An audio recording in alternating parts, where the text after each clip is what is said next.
keluarga ataupun mempunyai ciri yang sama dengan anak dari yang disebutkan Ahmad Dafian bin Nur Hakim,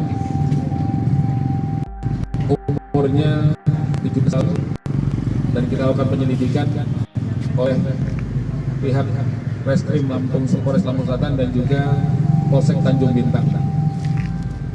Dengan penyelidikan tersebut, kita bisa mengungkap kurang dari 1x24 jam tersangka yang merupakan rekan dari orang sendiri dengan inisial RM dan AF.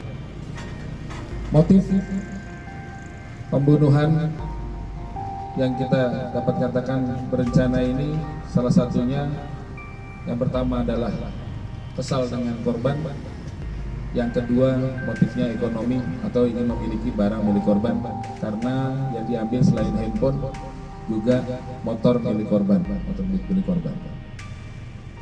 Sehingga alhamdulillah dari Allah kita dapat melakukan penangkapan kepada para pelaku di daerah Sumatera Selatan, daerah Ogan Komering Ulu, dan bisa kita amankan saat ini di Polsek Tanjung Bintang.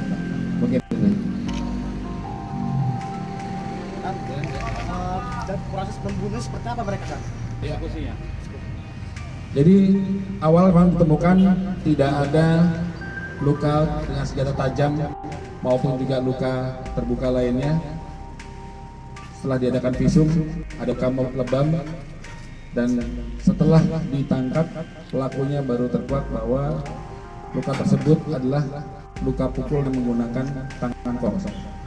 Setelah dipukul, kemudian korbannya jatuh hampir pingsan, dan juga pelaku membenamkan korban ke kubangan air dengan menggunakan tangannya, dengan kepala korban menghadap ke bawah sehingga korban tidak bergerak lagi dan meninggal dunia.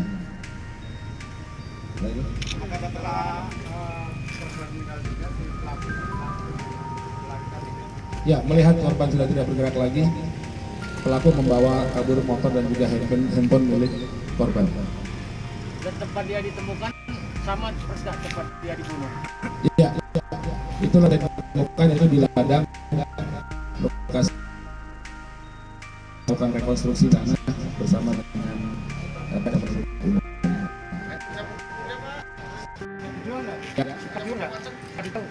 ya. Untuk pos sendiri tidak sempat dijual. Dan sebelumnya pembunuhan, mereka ini janjian terlebih dahulu dengan korban atau seperti apa, dan sehingga bertemu di lokasi kejadian? Ya, memang ini adalah karena tadi sudah sampaikan bahwa